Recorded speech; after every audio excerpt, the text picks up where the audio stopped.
Bismillahirrahmanirrahim. Assalamualaikum warahmatullahi wabarakatuh. Innal hamdalillah nahmaduhu wa nasta'inuhu wa nastaghfiruh wa na'udzu billahi min shururi anfusina wa sayyiati a'malina. Man yahdihillahu fala mudilla lahu wa man yudlil fala hadiyalah. Asyhadu an la ilaha illallah wahdahu la syarikalah wa asyhadu anna Muhammadan abduhu wa rasuluh. Allahumma salli wa sallim wa barik ala nabiyyina Muhammadin wa ala alihi wa ashabihi wa man tabi'ahum bi ihsani ila yaumiddin. Qala Allah ta'ala ya ayyuhalladzina amanu ittaqullaha haqqa tuqatih wa la tamutunna illa wa antum muslimun. Amma ba'du, fa inna asdaqal hadits kitabullah wa inna khairal hadi Muhammadin sallallahu alaihi wasallam wa syarrul umuri muhdatsatuha wa kullu muhdatsatin bid'ah wa kullu bid'atin dhalalah wa kullu dhalalatin finnar. Bapak-bapak jamaah Masjid Al-Bilal yang saya muliakan, alhamdulillah segala puji hanya milik Allah Rabbul Alamin. Salawat serta salam semoga tercurahkan kepada Nabi kita Nabi Muhammad sallallahu alaihi wasallam beserta keluarganya, pada para sahabat-sahabatnya, kepada para tabi'in, tabi'in, dan kepada kita umat-umatnya yang berusaha senantiasa patuh dan tunduk kepada ajaran-ajarannya.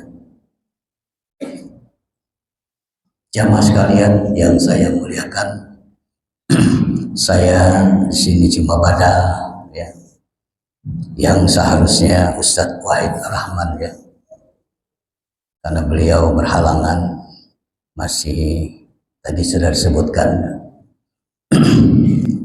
ya, memang berbeda kajian ini yang saya bawakan dengan Ustadz yang aslinya, karena beliau lebih alim ya dari saya. Saya ingin mencoba untuk membagikan sedikit ilmu yang tidak lepas dari pembahasan tauhid, di mana sudah banyak umat Islam yang meninggalkan tauhid. Kajian-kajian tauhid mereka banyak abaikan, karena menurut lapangan survei saya ya, dakwah saya di lapangan itu sudah banyak umat Islam yang mengabaikan tauhid.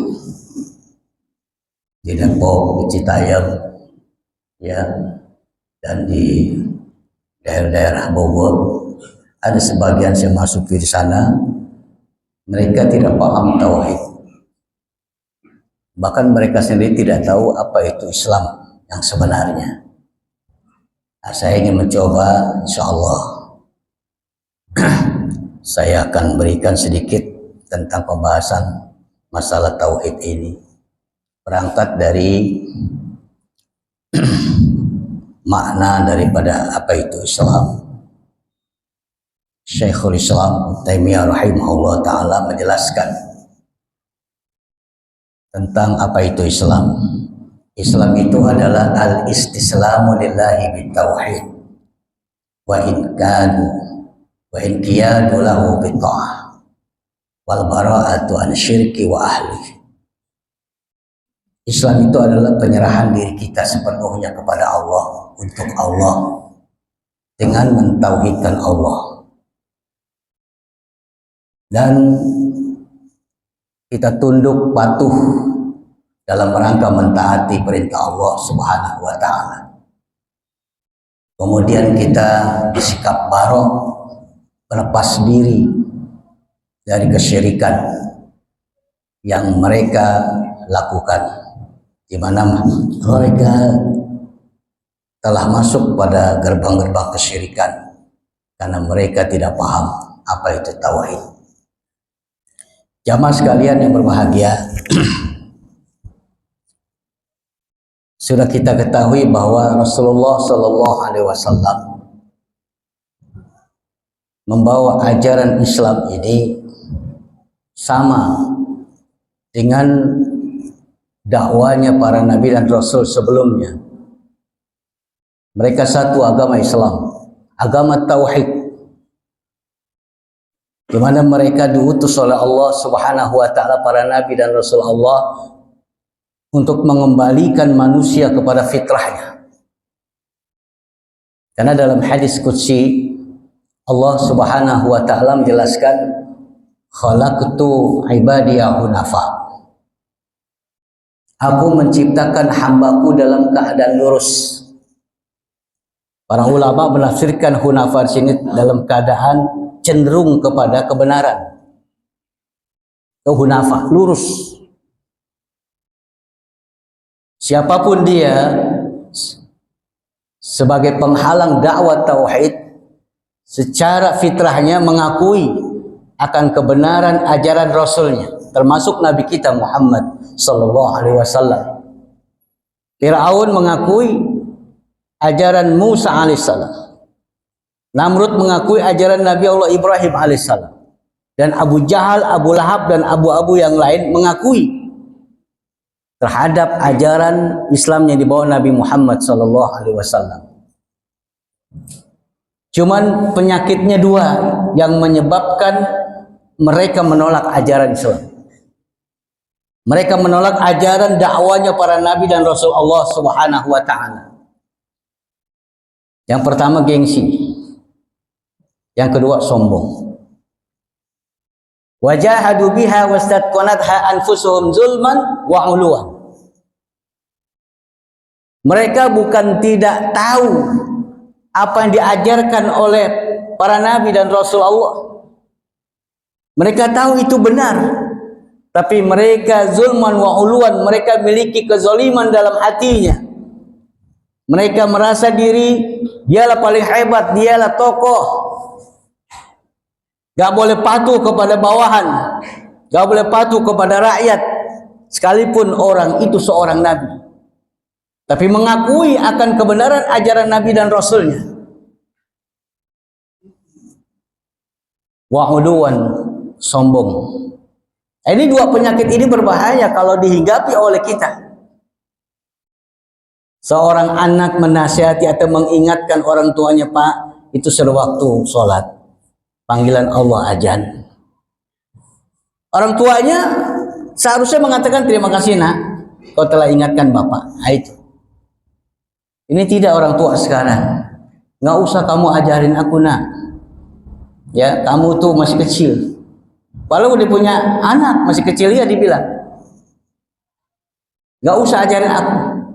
Nah, ini penyakit ini bapak ini. Dan siapapun apabila diingatkan, karena ini perintah dari Allah kepada Nabi, Nabi perintahkan oleh Allah untuk sampaikan kepada umatnya, fadzakir in nafati dzikrah. Berilah peringatan ya Muhammad kepada orang yang lalai, orang yang lupa, orang yang sudah jauh dari kebenaran. Peringatkan dia. Dan sungguh bermanfaat peringatan ini bagi siapa? Orang yang beriman. Banyak Al-Quran mengingatkan kita. Allah perintahkan qad aflaha man zakaha wa qad khaba man dassaha.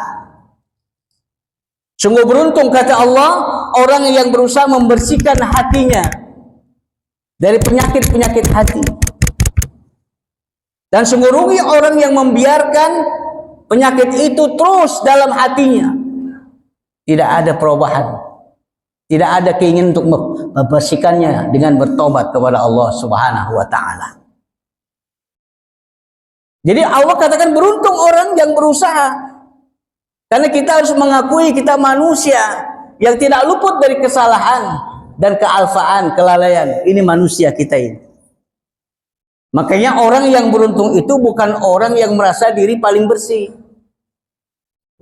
Orang yang baik itu adalah orang yang pernah berbuat dosa, yang pernah terjebak pada perbuatan maksiat, kemudian dia sadar, dia ingat kepada Allah akan kesalahan dan dosanya, dan dia bertobat kepada Allah. Inilah manusia yang baik.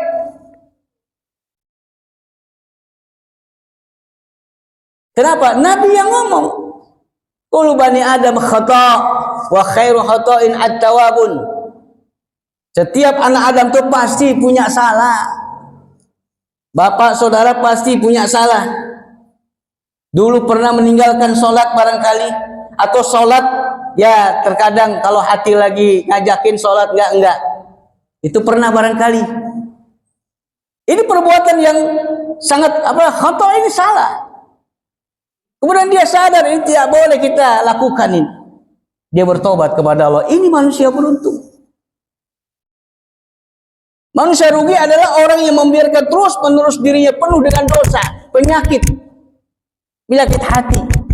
Terkadang memang kita manusia ini kalau punya penyakit zahir, ya jasmani kita sakit, kita ribut. Ya. Kita sakit jantung, ya, sakit gula dan sebagainya yang penyakit kronis lah. Yang sekarang ini lagi viral ini penyakit yang berbahaya. Pergi ke dokter. Kalau bisa pergi ke luar negeri. Kenapa? Intinya apa? Takut mati. Ini penyakit jasmani.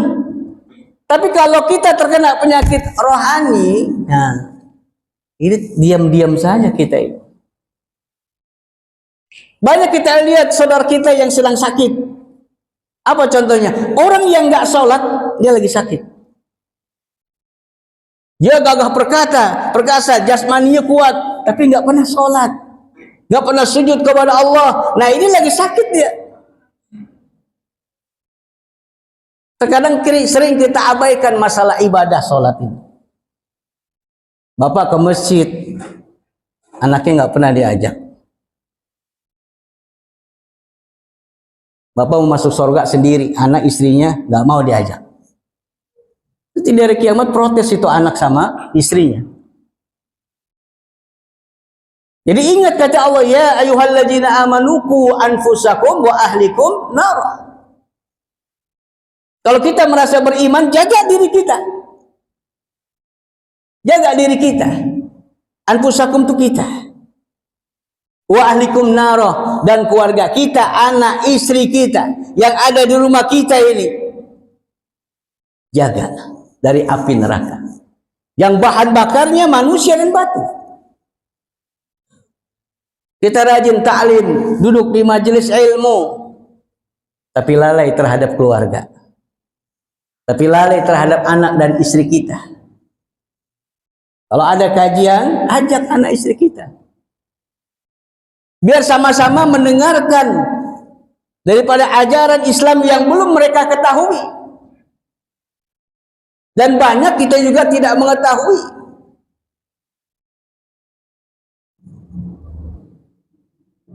Jadi saudara sekalian,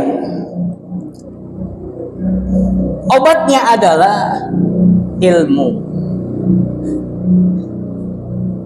Ilmu, belajar untuk mengobati penyakit tersebut. Penyakit hati, yaitu sombong dan gengsi. Dan sombong itu banyak sekali kezaliman yang kita lakukan, dan kita sombong dan melakukan kezaliman. Dan banyak lagi penyakit yang lain, penyakit nifak, fasik, kufur dan sebagainya. Itu ada pada diri kita. Kita nggak sadar. Jadi obati dengan ilmu. Apa yang pertama kita harus pelajari, dan ilmu apa yang harus kita ketahui? At-tauhid. Pengenalan dengan Allah dengan benar. Pengenalan kepada Nabi kita Muhammad SAW dengan benar. Pengenalan terhadap Islam, ajaran yang benar-benar sempurna.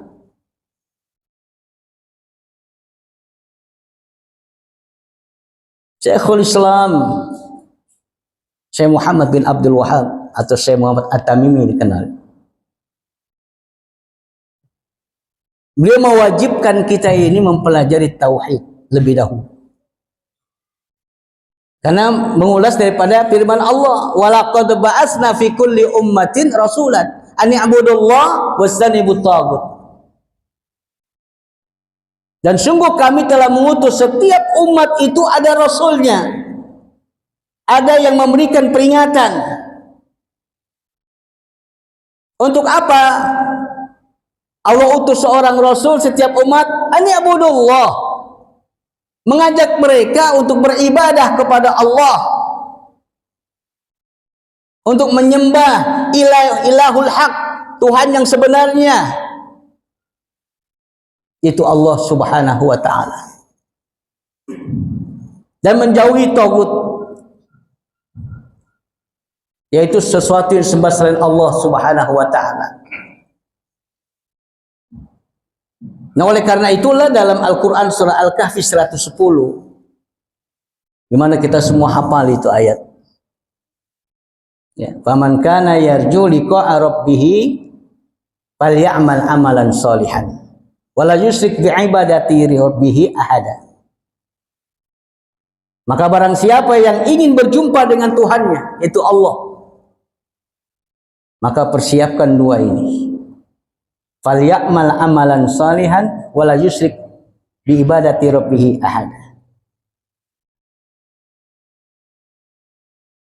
Hendaklah kau beramal soleh.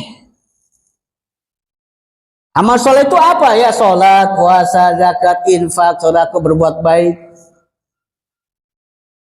dan sebagainya. Banyak amal soleh. Tapi ingat, amal soleh ini harus ittiba kepada Rasulullah SAW. Karena banyak orang tertipu. Dia banyak ibadah. Dia pasti mengatakan, saya paling banyak ibadah kepada Allah. Saya nggak pernah tinggal sholat 5 waktu. Sedekah, saya sering bersedekah. Di masjid saya kasih. Kalau ada rezeki saya berikan lebih. Sedekah dan sebagainya. Tapi lupa. Dia tidak mengikuti tuntunan Rasulullah Sallallahu Alaihi Wasallam dalam beribadah. Maka orang ini merasa diri, ini saya paling benar. Ibadah saya. Ibadah saya sudah banyak. Pasti diterima oleh Allah Subhanahu Wa Taala. Allah sendiri yang ngomong dalam Al-Quran, yang berfirman. Qul hal nunabbi'ukum bil akhsarina a'mala alladzina dhalla sa'yuhum fil hayatid dunya wa hum yahsabuna annahum yuhsinuna sun'a. Maukah engkau Muhammad, kata Allah, aku berikan informasi, berikan kabar tentang orang-orang yang rugi amalannya.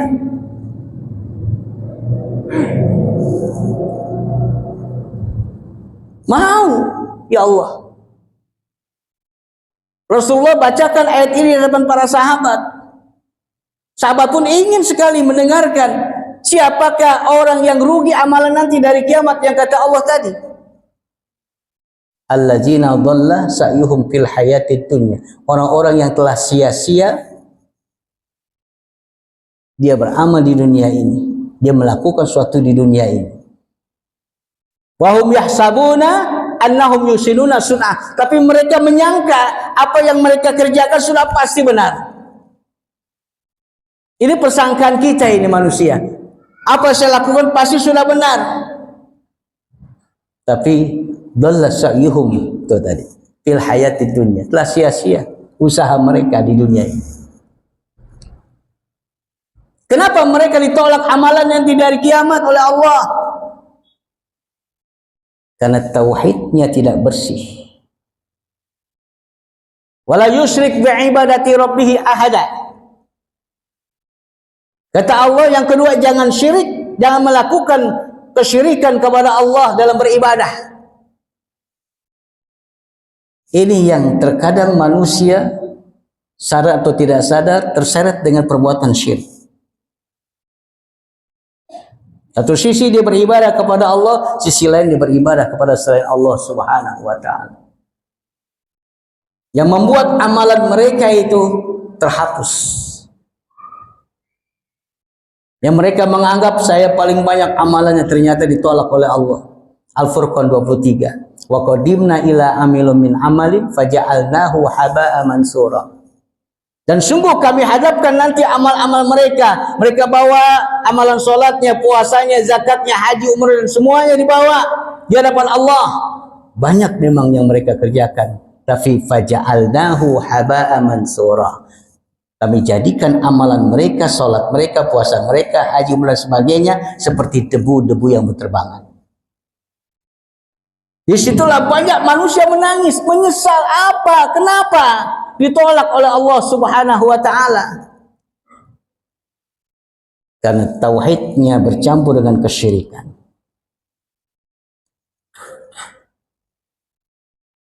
Jadi syirik ini merupakan lawan dari tauhid. Hati-hati. Oh, kalau nggak ada orang itu saya mati, ketabrak. Kalau orang ini nggak nolong saya bisa mati. Nah, ini hati-hati. Kalau nggak ada dokter, waduh, mati saya. Nah ini. Kemana Allahnya? Allah yang menyembuhkan, Allah yang menyelamatkan kita. Kemana Allahnya? Ini tauhid, hati-hati.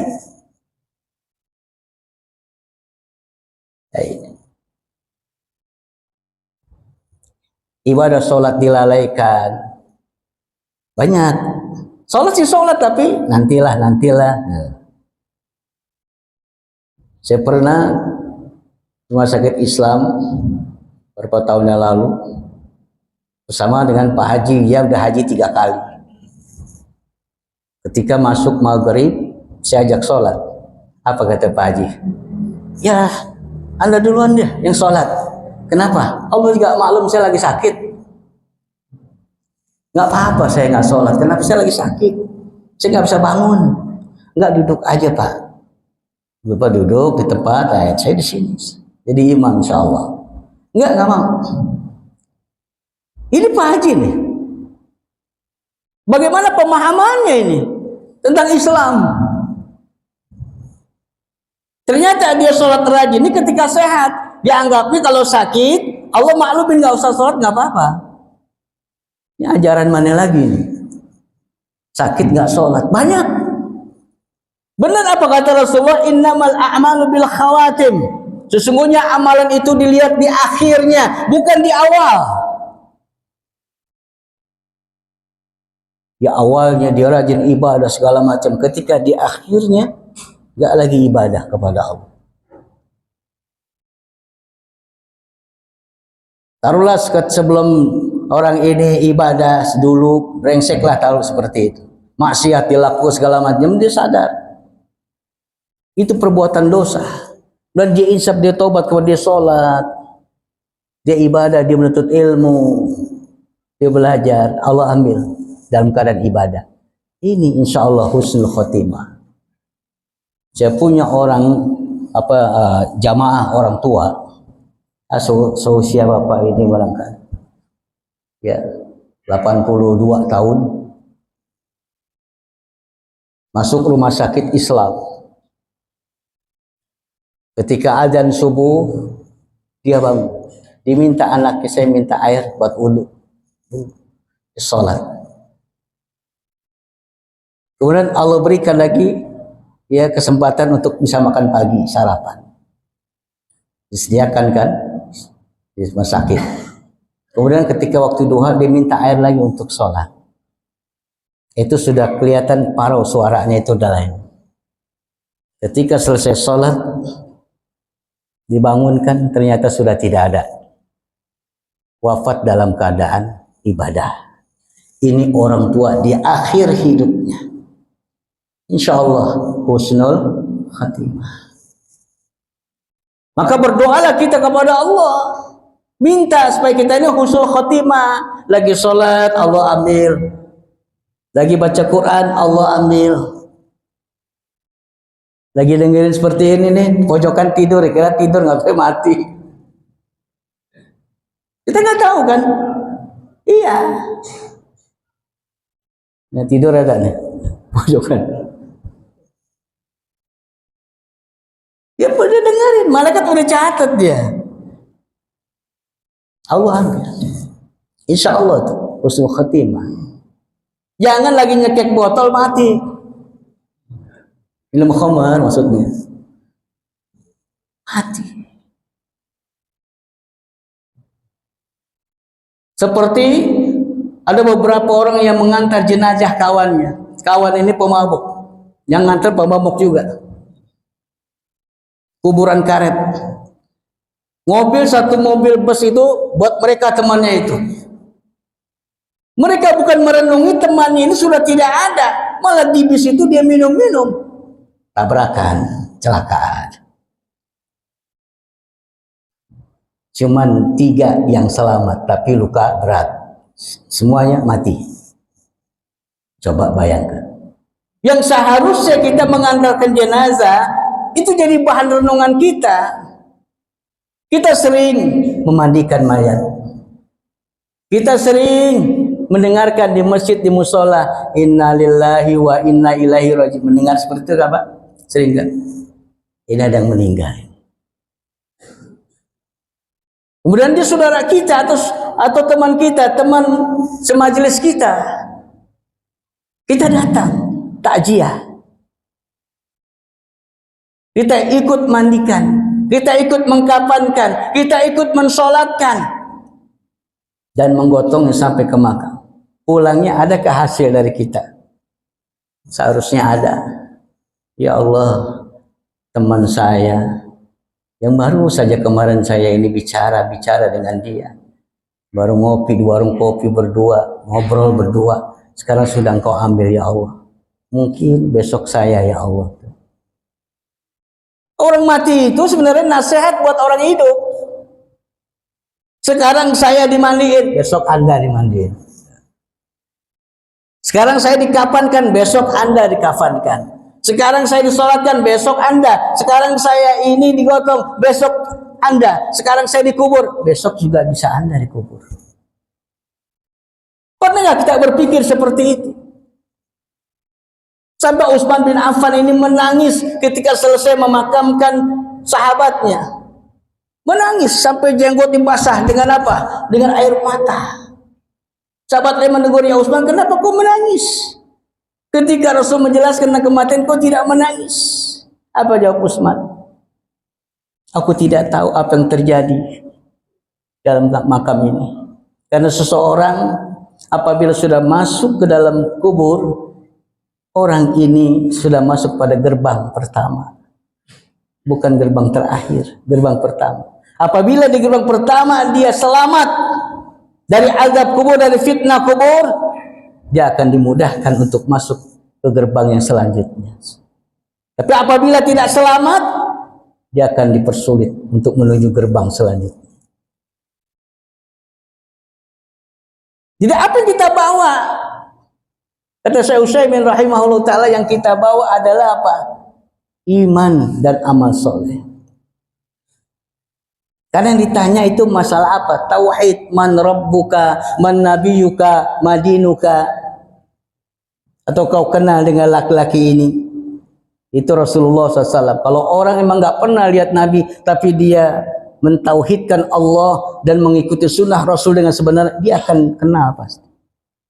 Allah akan mudahkan mana, oh, huwa Muhammad sallallahu alaihi wasallam tuh. Enak. Udah pernah ada mimpi di sini yang bertemu Rasulullah? Ada yang mimpi? Bukan Muhammad sih, Ahmad belakang itu. Mimpi.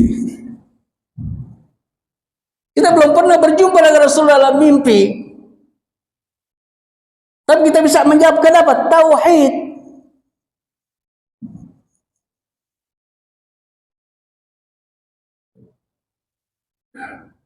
Kita punya titel S1, S2, S3, nggak ditanya di kubur. Nggak ditanya. Kamu bekerja di mana, gaji berapa, nggak ditanya. Tanya man rabbuka, siapa Tuhan. Semua akan ditanya. Dulu waktu kita kecil, ada orang yang mandiin mayat, mungkin ada di sini, wallahualam. Itu ditulis ini nih, jidatnya mayatnya, Allah, Muhammad, Islam. Kenapa, buat apa tuh Pak? Ada yang nanya. Supaya nanti kalau ditanya mungkar nakir gampang jawabnya. Man rabbuka? Nih lihat aja di sini. Nih Allah, jidat. Apa agamamu? Nih di sini. Ini yang mandiin gak ada ilmunya nih. Gak ngerti, gak paham. Gak ada yang bisa menjawab kecuali amal soleh dia dan keimanan dia, tauhid dia kepada Allah selama hidupnya. Maka orang gak belajar tauhid ini rugi. Bukan menafikan fikih, masalah sholat, baca Quran, bukan. Tapi prioritaskan tauhid. Ini akan menyelamatkan kita dunia dan akhirat. Banyak para ulama mengulas dalam kitab-kitab mereka tentang fadilah tauhid, keutamaan tauhid, keistimewaan tauhid banyak sekali. Dan saya mengajar di Masjid Meranti itu tentang tauhid, kitab tauhid. Pembahasan fadilatut tauhid.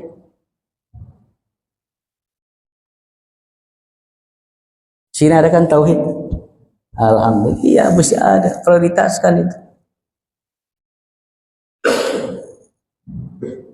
Setiap Jumat kita datang untuk sholat Jumat. Khatib selalu berwasiat, ittaqullah haqqa tuqatih. Bertakwalah kalian kepada Allah dengan takwa yang sebenarnya. Apa maksudnya itu? Bertakwalah kalian kepada Allah dengan takwa yang sebenarnya. Bukan takwa main-main.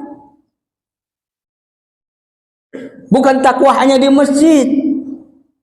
Di luar masjid gak takwa lagi. Dagang bohongin orang lagi, gak jujur lagi. Kerja korupsi melulu. Kalau udah keluar dari masjid udah hilang takwanya. Padahal Nabi katakan ittaqillah haitsu ma kunta. Bertakwalah kalian kepada Allah dimanapun kalian berada. Di rumah, di pasar, di masjid. Dimanapun kalian berada. Bertakwa kepada Allah. Jangan lupa. Thalik bin Habib, salah seorang ulama tabi'in. Ketika ditanya masalah takwa, apa itu takwa? Dia menjawab bahwa takwa itu adalah orang yang melakukan amal soleh dalam rangka ketaatan kepada Allah. Dan di atas cahaya Allah. Ala nuri minallah syawaballah. Dan mengharapkan pahala dari Allah saja. Jadi setiap amal yang kita lakukan hanya mengharap dari Allah saja pahala. Bukan manusia yang kita harapkan. Kita nggak butuh pujian manusia, pujian Allah yang kita butuhkan. Ridho Allah itu yang terpenting. Itu takwa. Jadi engkau beramal soleh dalam rangka mentaati Allah di atas cahaya Allah, arti di atas petunjuk Allah Subhanahu wa taala, nggak boleh keluar dari ketaatan kepada Allah, nggak boleh keluar dari petunjuk Allah Subhanahu wa taala.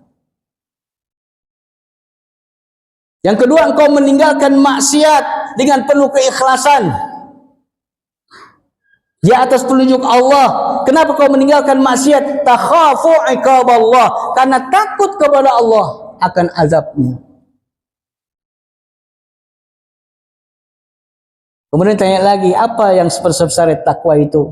Sebaik-baik sebesar-besar takwa itu adalah mentauhidkan Allah Subhanahu wa taala. Sebesar-besar larangan Allah yang wajib kita tinggalkan adalah kesyirikan kepada Allah Subhanahu wa taala. Kembali pada tauhid lagi.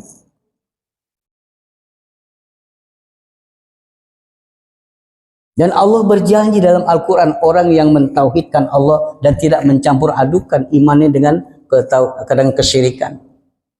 Alladzina amanu wa lam yalbisu imanahum bizulmin ulaika lahumul amnu wa hum muhtadun. Itu janji Allah. Yaitu orang-orang yang beriman, orang-orang adalah orang yang bertauhid, yang tidak mencampur adukan tauhidnya dengan kezaliman. Zalim di makna adalah asyirku billah. Maka mereka berhak mendapatkan keamanan dari Allah dan berhak mendapatkan petunjuk dari Allah Subhanahu wa taala. Ini diantara faidah daripada orang yang bertauhid. Dan banyak lagi. faedah dan keistimewaan tauhid. Rasulullah Shallallahu Alaihi Wasallam sangat membela orang yang bertauhid kepada Allah, sangat membela orang yang mengucapkan la ilaha illallah. Sampai Rasulullah sedih sekali, orang yang dicintainya pamannya Abu Thalib nggak bisa mengucapkan la ilaha illallah. Rasulullah ingin agar Allah memberikan taufik hidayah kepada pamannya, karena pamannya ini banyak membantu perjuangannya dalam menegakkan tauhid walaupun belum Islam. Ketika pamannya jatuh sakit, sakitnya itu menjelang ajalnya, Rasulullah datang lebih dulu daripada Abu Jahal, Abu Lahab. Dibisiki ke telinganya oleh Rasulullah, ya amkul la ilaha illallah, wahai pamanku, ucapkanlah kalimat la ilaha illallah. Kalau sampai paman mengucapkan la ilaha illallah, Rasul akan jadi saksi di hadapan Allah, akan menolong pamannya. Tapi ternyata pamannya enggan, gak mau mengucapkan. Karena datang Abu Jahal, Abu Lahab, jangan kau ikuti Muhammad, jangan kau dengarkan Muhammad.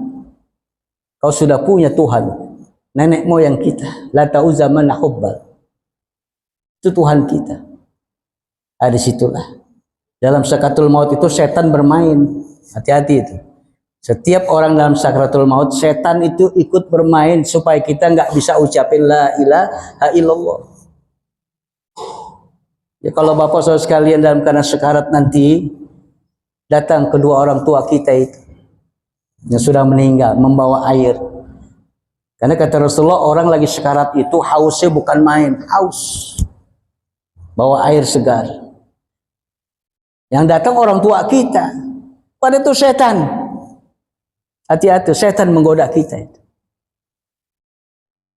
Kita mau, kata orang tua kita, iya boleh, tapi kamu harus ikuti agama Yahudi. Bapaknya agama Nasrani. Terus datang orang tua lagi, dia mengajak kita kepada kekufuran. Supaya kita nggak bisa mengucapkan di akhir hidup kita la ilaha illallah.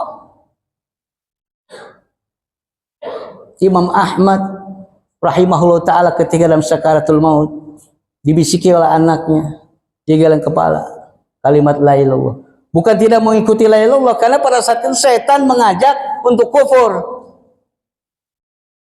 Dipujinya Imam Ahmad tuh, kau adalah orang imam, seorang imam besar yang taat kepada Allah, kau pasti masuk surga.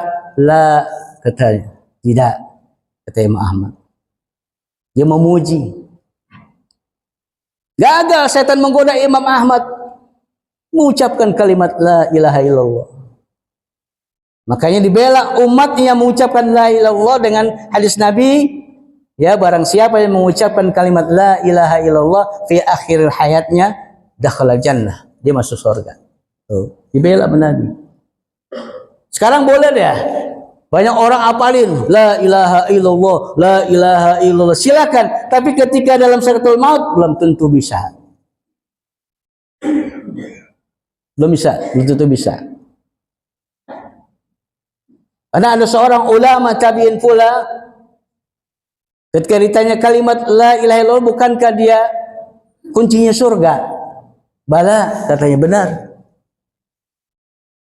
Kalimat la ilaha illallah merupakan kuncinya surga, tetapi kuncinya surga itu memiliki asnanin, gigi-gigi. Kita kan ada kunci, ada gigi bawahnya itu. Bapak punya kunci, saya punya kunci. Saya masuk rumah bapak nggak bisa kebuka, lain giginya, ya nggak bisa kebuka. Ini punya asnan, gigi yang pas. Kalau pas, dia bisa masuk surga. Dibuka itu, bisa dibuka pintu surga buat dia. Apa pintu surga itu? Al-ilmu, ilmu. Jadi nggak sembarangan orang mengucapkan la ilaha illallah.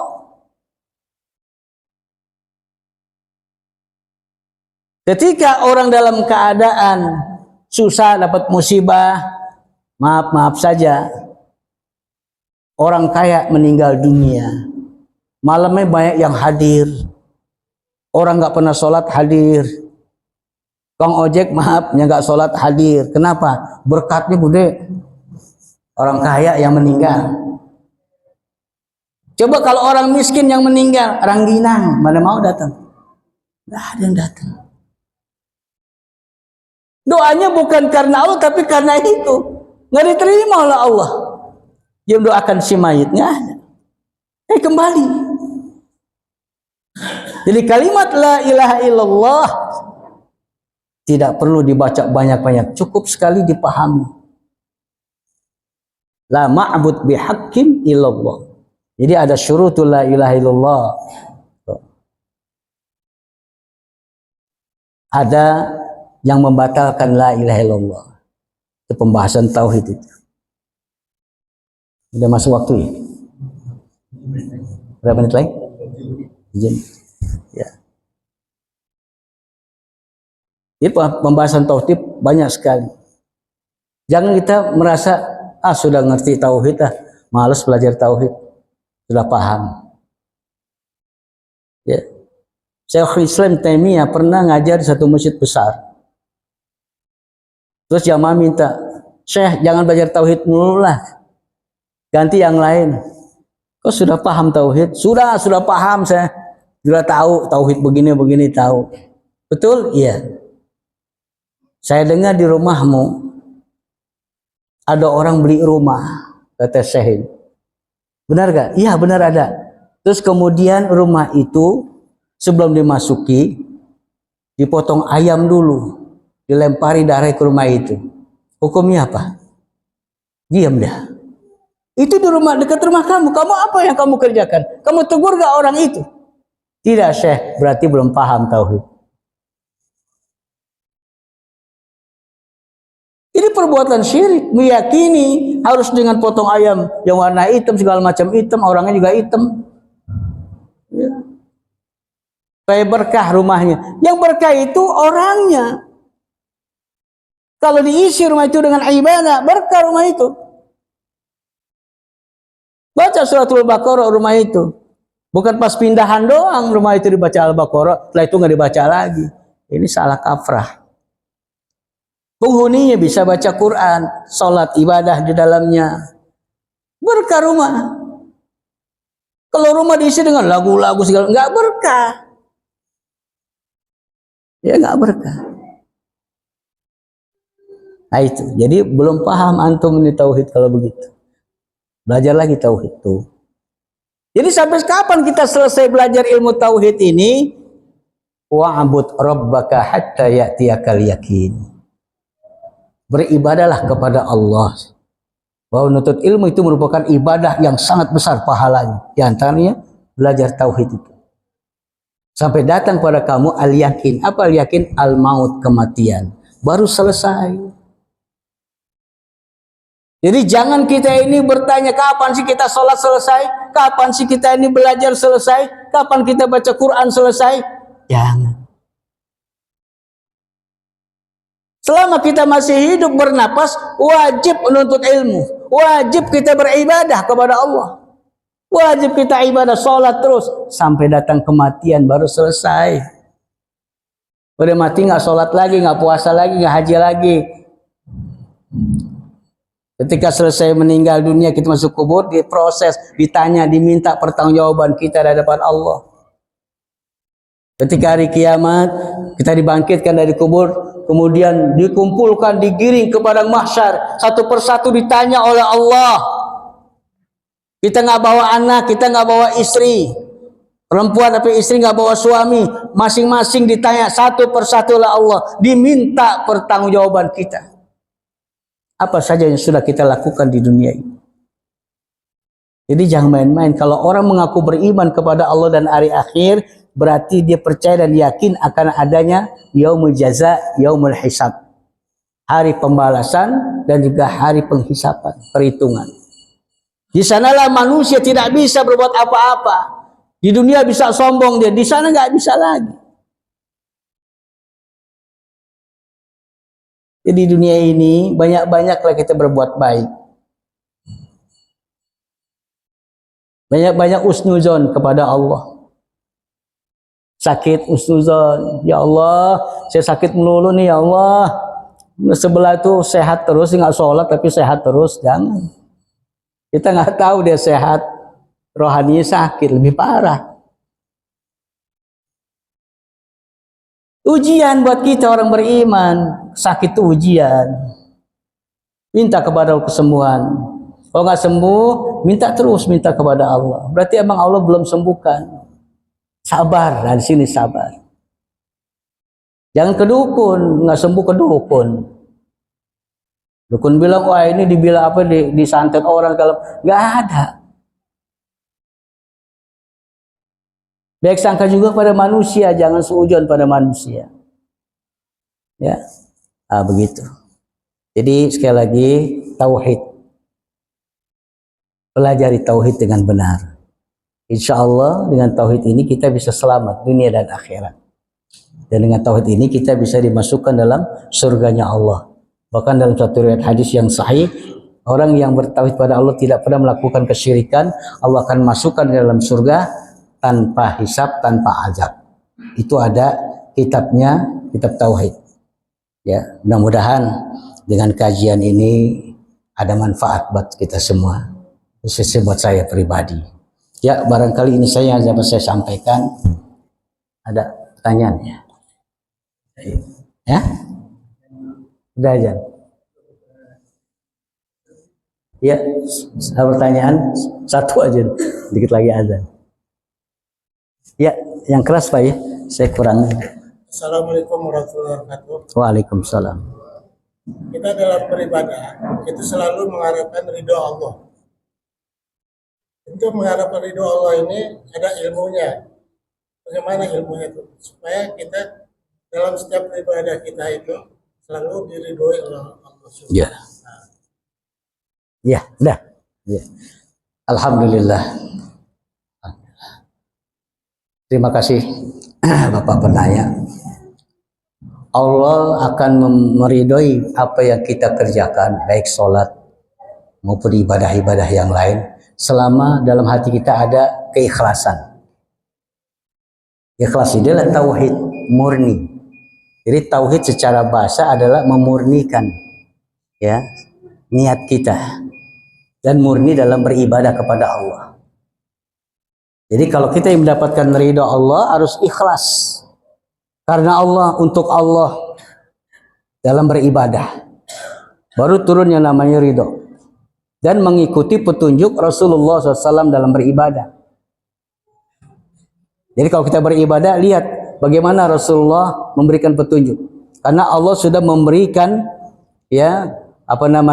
perintah kepada Rasulullah dalam beribadah, ikutilah engkau, itu ikuti Nabi Muhammad SAW. Jadi dua itu syaratnya dapat ridho. Ya, ittiba pada Nabi, yang kedua ikhlas.